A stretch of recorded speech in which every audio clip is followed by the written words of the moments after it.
boa tarde. Estamos começando mais um Dialogando. Hoje, segunda-feira, dia 18 de abril.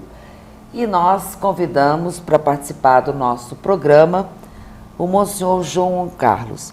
Monsenhor João Carlos, é um prazer tê-lo no nosso programa, onde o senhor vai falar sobre o rito bizantino. Vale a pena você ficar ligado no nosso programa e, como eu, aprender muita coisa também da nossa Igreja Católica. Boa tarde. Boa tarde, Mônica. Prazer imenso estar aqui com você. Monsenhor João Carlos é pároco da Igreja Católica Mioquita do Rito Bizantino, aqui na cidade de Juiz de Fora, paróquia São Jorge, que pertence à Igreja Mioquita. Eu gostaria que o senhor falasse sobre a Igreja Católica Mioquita do Rito Bizantino. Pois bem, Mônica, quando nós professamos o credo, nós falamos: creio na Igreja Una, Santa, Católica e Apostólica. Pertence ao vasto patrimônio da catolicidade, ou seja, da universalidade da Igreja, a variedade dos ritos. Os ritos são os modos que, no desenvolvimento da história da Igreja, eles foram se cristalizando, o modo como os fiéis celebram o mistério da fé.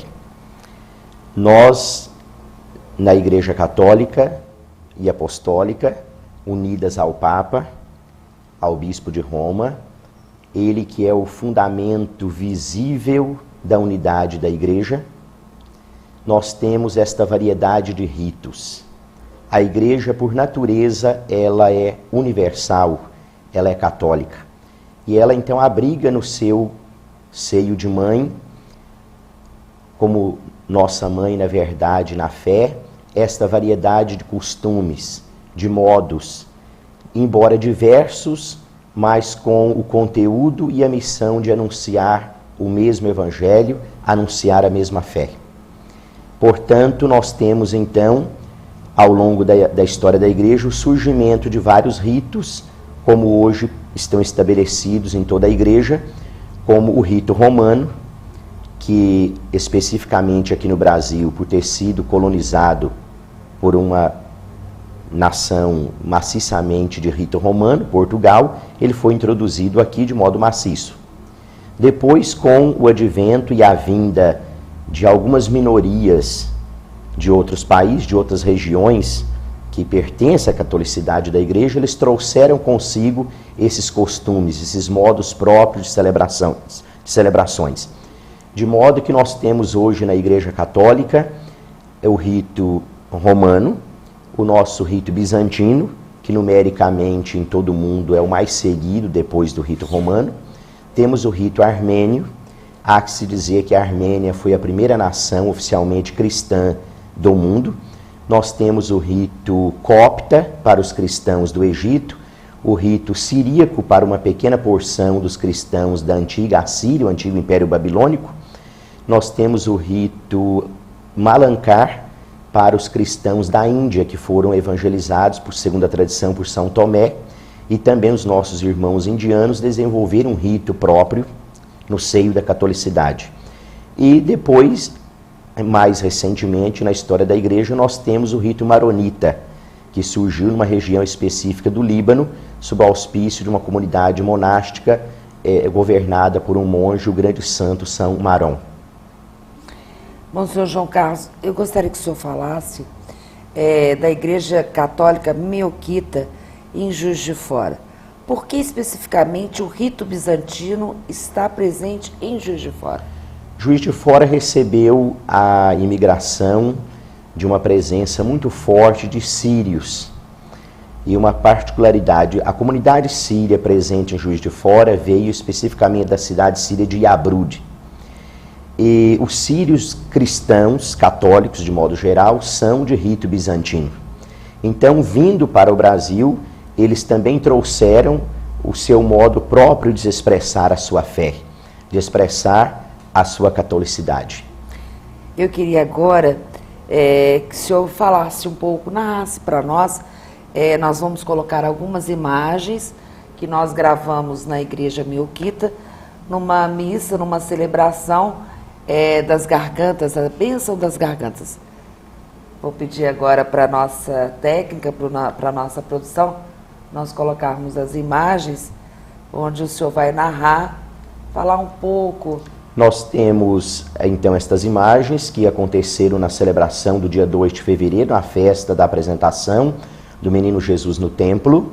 Esta festa, pode-se dizer que no rito bizantino, ela conclui o tempo do Natal, os 40 dias, porque na tradição oriental, no Oriente cristão, as crianças são apresentadas à igreja no 40º dia do seu nascimento, como assim foi Nosso Senhor no templo. E, juntamente com esta ocasião, nós estávamos celebrando a festa de São Brás, o grande mártir protetor das gargantas. Por isso que nós também, conjuntamente nessa celebração, nós demos a bênção das gargantas. Nós temos então imagens da celebração, o padre voltado com os fiéis para o Oriente, voltados para a posição que o sol nasce todos os dias, dando as costas para a região onde o sol se põe, para dizer que pelo batismo, nós que recebemos o sacramento da iluminação, nós damos as costas, voltamos para tudo aquilo que se opõe à fé cristã. Nós tivemos também aquela imagem da comunhão, sempre sobre as duas espécies, assim como Nosso Senhor fez. Nós temos também ali no final de cada Santa Missa a distribuição do chamado Antidorum, que é o pão consagrado para os ausentes, para os doentes. A Sagrada Comunhão é recebida pelos fiéis na Santa Missa e para os ausentes é levado, digamos assim, um pão bento. Até particularmente ele faz às vezes a recordação da Virgem Maria que foi entregue por Jesus como mãe a João ao pé da cruz. Se no Calvário, que é o altar, nós recebemos a Sagrada Comunhão, que é o corpo e o sangue do Senhor, no final nós também levamos a venerável presença da Virgem Maria para casa na forma desse pão bento. Aqui nós temos então a leitura do Santo Evangelho e tendo diante de nós o ícone próprio da festa. Nós temos ali também a imagem dos acólitos, vê-se que não são crianças, porque as igrejas católicas de tradição oriental, especificamente nossa bizantina, os acólitos são ordenados, assim como também no rito romano, aqueles que precedem os graus do sacerdócio têm o rito do acolitato. Portanto, nós temos também os acólitos, os leitores e o subdiaconato, que foi retirado do rito romano. Nós permanecemos com o subdiaconato e o diaconato, o sacerdócio e o episcopado. Monsenhor João Carlos, gostaria que o senhor falasse agora quais as principais, as festas são diferentes dentro da catolicidade? O rito bizantino tem o início do seu ano litúrgico no dia 1º de setembro, porque exatamente nesse dia é chamado no Império Bizantino de indicção. É quando toda a corte, o imperador e o clero voltando às atividades, inicia-se então o ano litúrgico. O ano litúrgico começa sempre com uma festa mariana, que é a festa da apresentação da Virgem Maria no templo no dia 21 de novembro. E a última festa do ano litúrgico é a sua dormição, a sua gloriosa Assunção no dia 15 de agosto.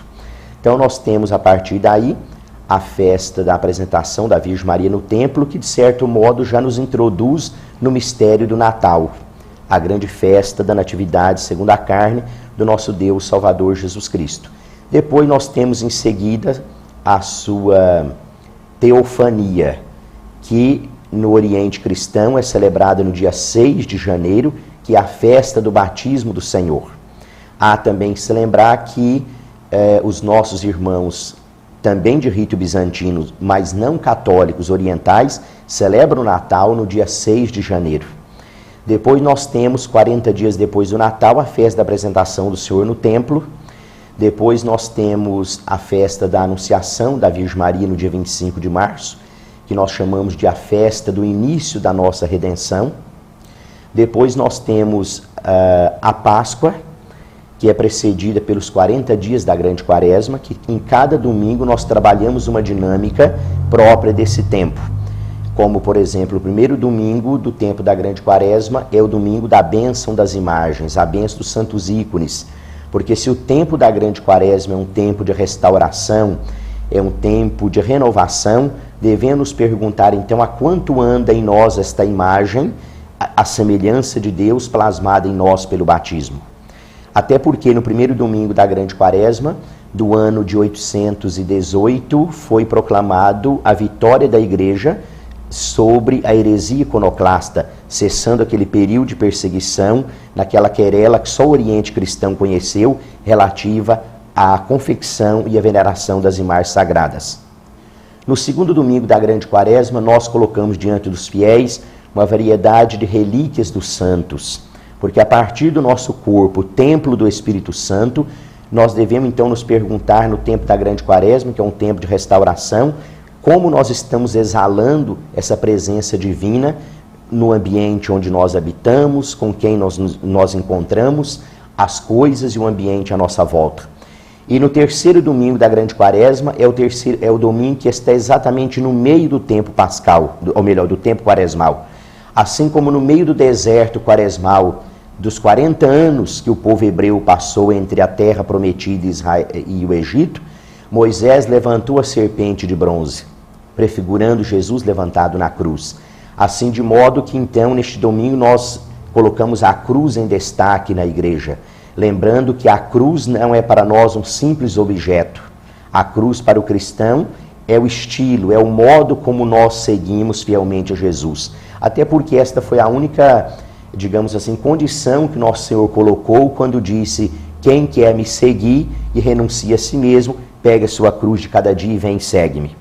Depois, o quarto domingo da Grande Quaresma, nós celebramos a memória de São João Clímaco, do grego clímax, escada.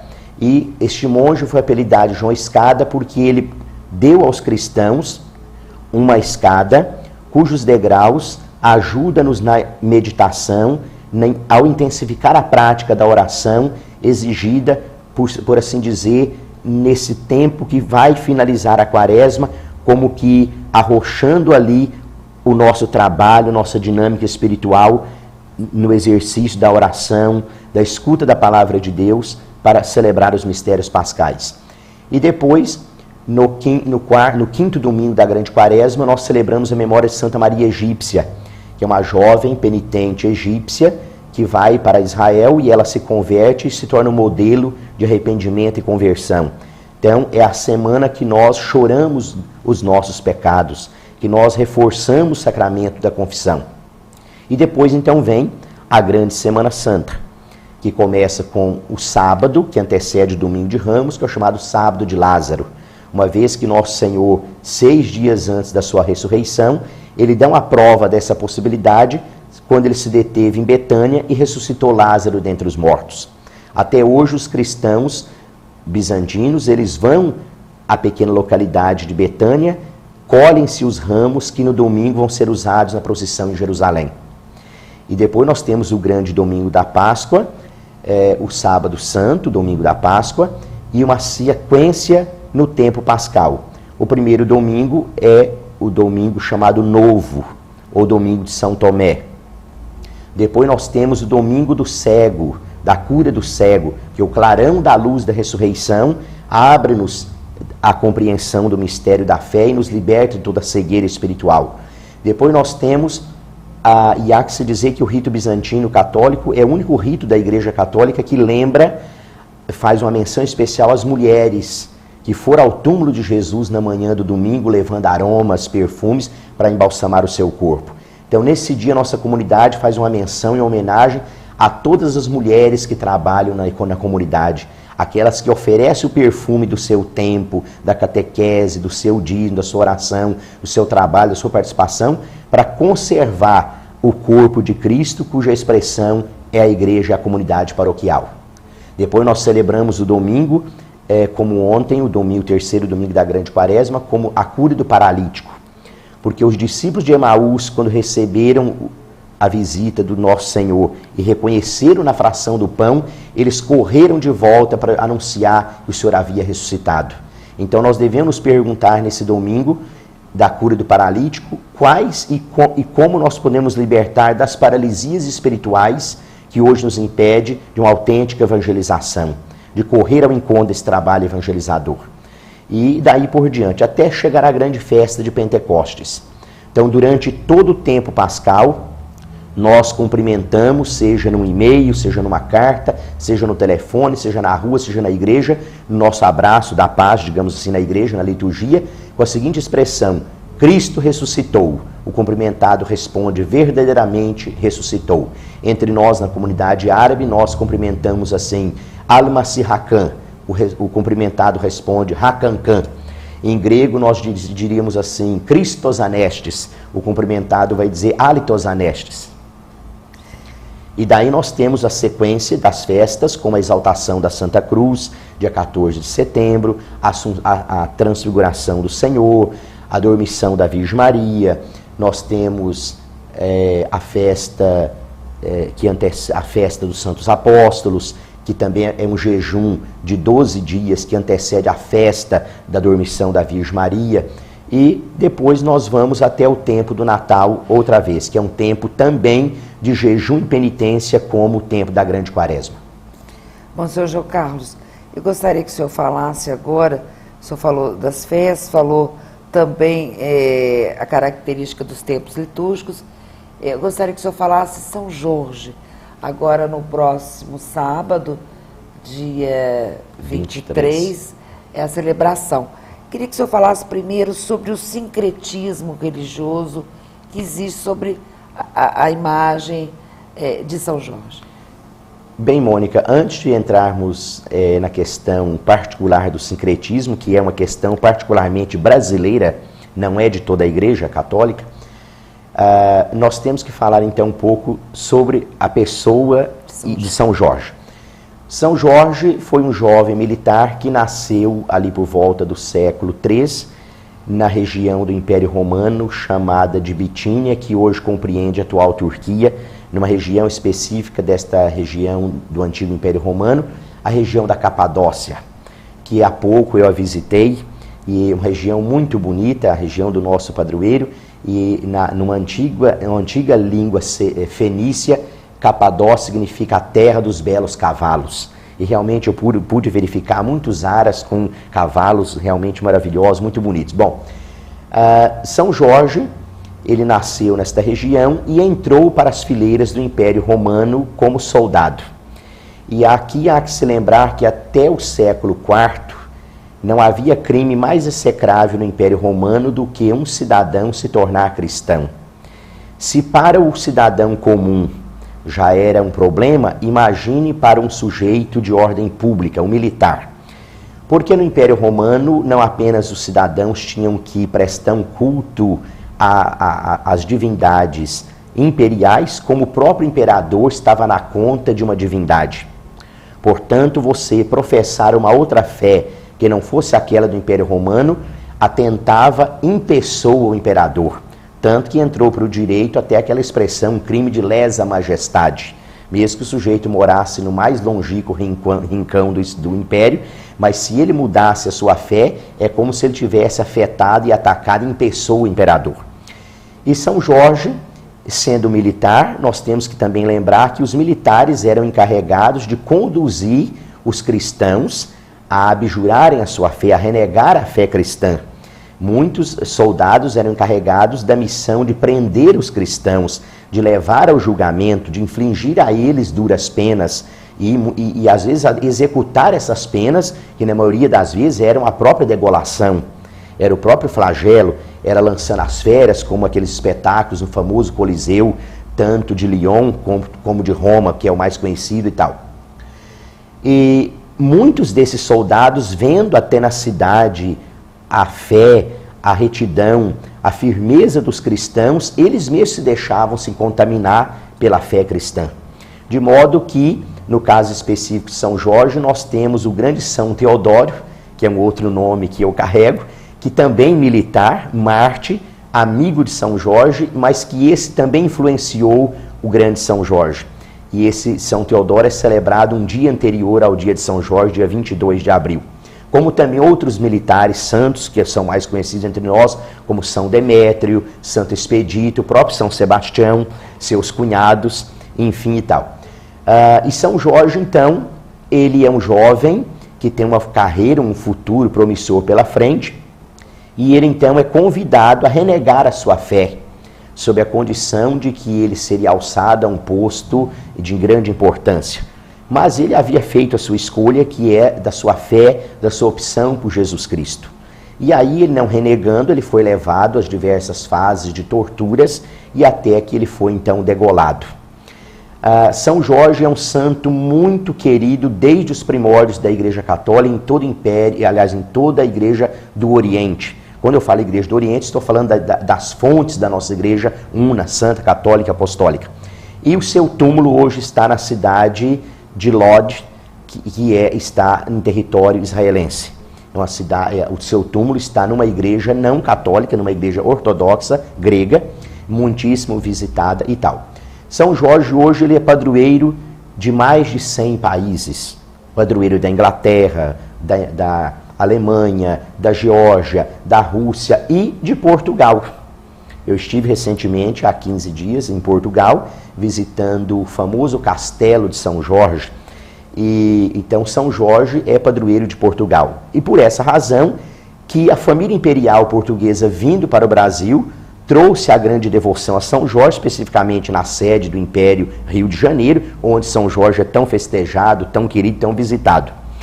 E quando houve então a colonização do Brasil pelos portugueses, com toda a devoção a São Jorge, nós há que aqui se lembrar que a primeira igreja no Brasil dedicada a São Jorge, a primeira diocese católica no Brasil, é São Jorge de Ilhéus, na Bahia. E depois nós tivemos ali exatamente naquela região a chegada da imigração escrava proveniente da Grande África, das diversas regiões e religiões africanas. Mas aqui, por uma questão que agora nós não podemos entrar no mérito, porque eu costumo dizer que todo texto tirado do seu contexto, ele se torna pretexto. Então, naquele momento, havia suas razões pelas quais eles estavam impedidos de cultuar as suas divindades de origem. Então, indo à igreja, vendo as imagens dos santos católicos, como São Jorge, que é um santo catolicismo querido em toda a igreja católica, eles, não podendo louvar, não podendo adorar as suas divindades, os africanos se reportavam a cada santo do calendário e do próprio panteão católico as suas divindades de origem. Então, se lá, em algum lugar da África, eles tinham uma divindade defensora, digamos assim, guerreira, militar, que lutava pela defesa dos pobres, dos necessitados, contra os males, eles buscaram esta correspondência na imagem de São Jorge. Daí que hoje, infelizmente, entre os próprios católicos, o próprio São Jorge, que é um santo catolicismo, ganhou, digamos assim, essa certa antipatia. Então, hoje eu penso que não há mais razão desse sincretismo, dada a grande liberdade de expressão de religião.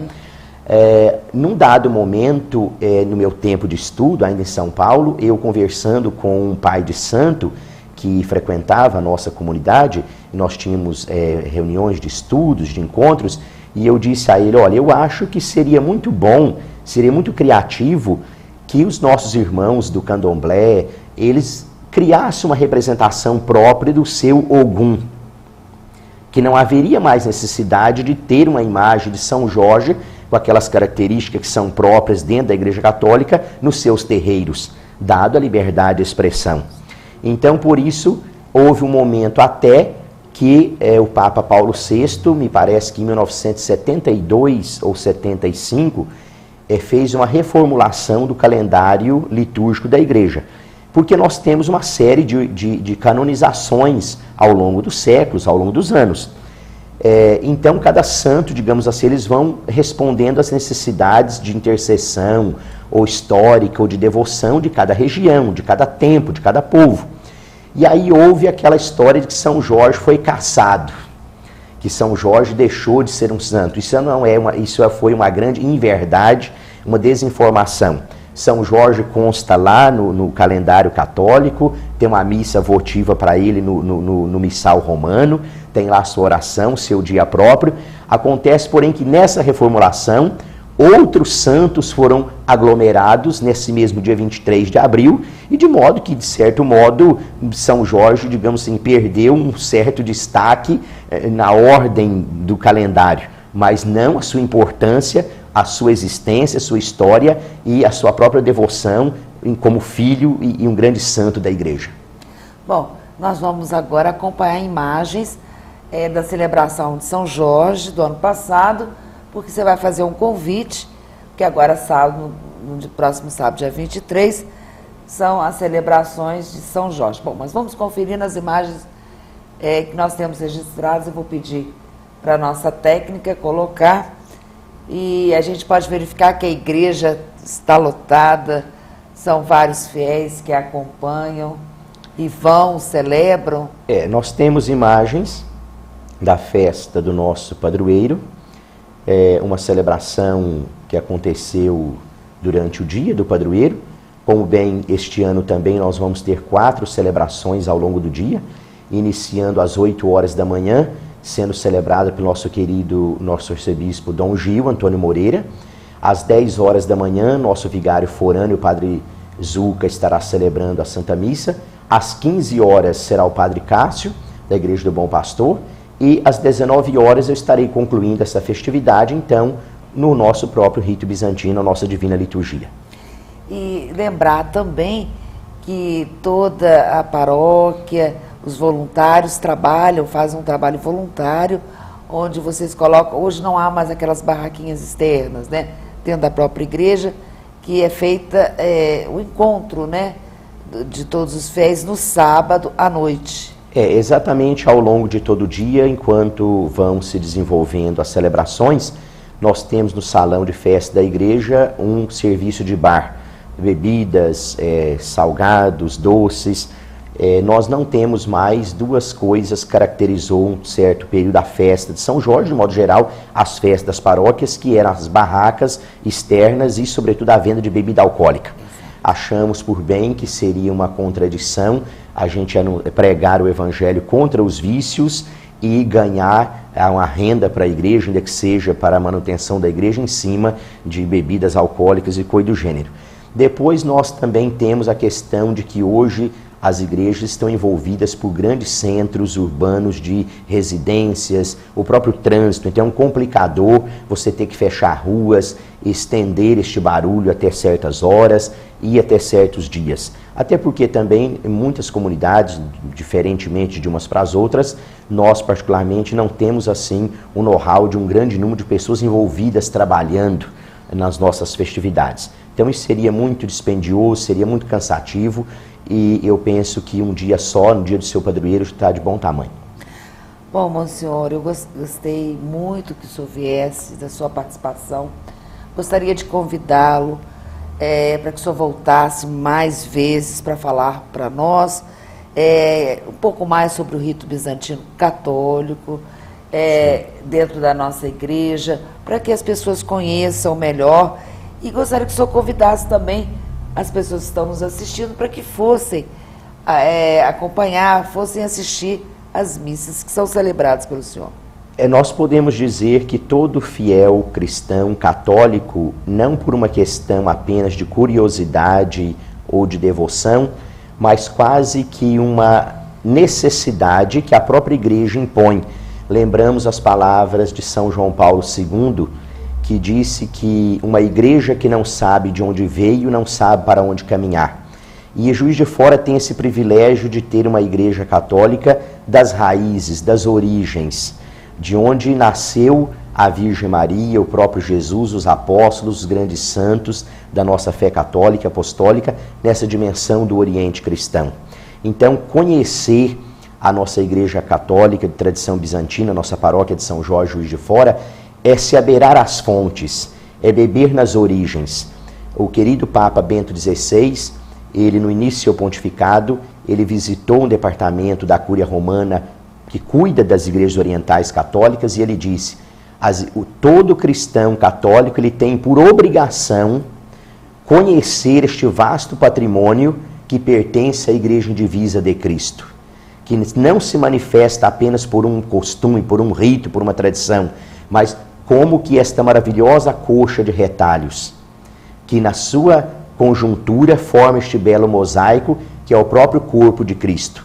Assim como o corpo tem um pulmão, tem dois pulmões, o corpo de Cristo tem um pulmão oriental e o pulmão ocidental. E ele diz, as igrejas orientais católicas, elas conservam a memória viva dos milagres de Jesus.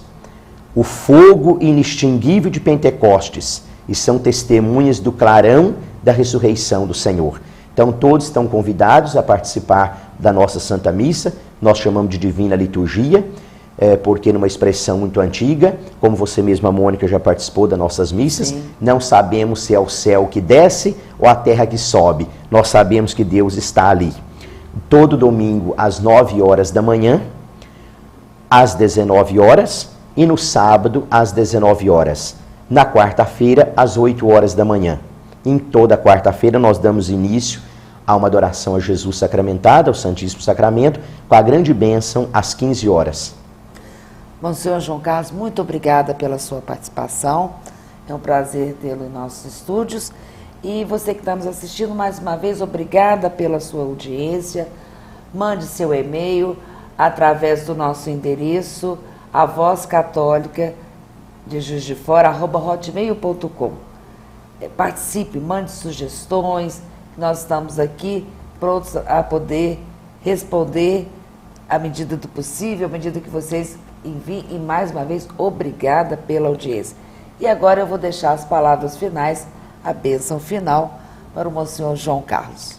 Mônica, a você e a toda a sua equipe, agradeço de todo o coração este convite e pode estar certa que estarei sempre disponível, assim me convidando, e até a nossa próxima vez. E eu rogo então a bênção de Deus, nosso Pai, em nome de seu Filho Jesus, nosso grande Salvador, pela força do seu Espírito Santo, na alegria deste tempo pascal, na expectativa da festa do nosso padroeiro São Jorge, pela intercessão de tão grande Marte, desce sobre todos a bênção de Deus Todo-Poderoso, que é Pai, Filho e Espírito Santo. Amém. Amém. Amém. Bom, até quarta-feira, você tem um encontro marcado conosco, aqui no Dialogando.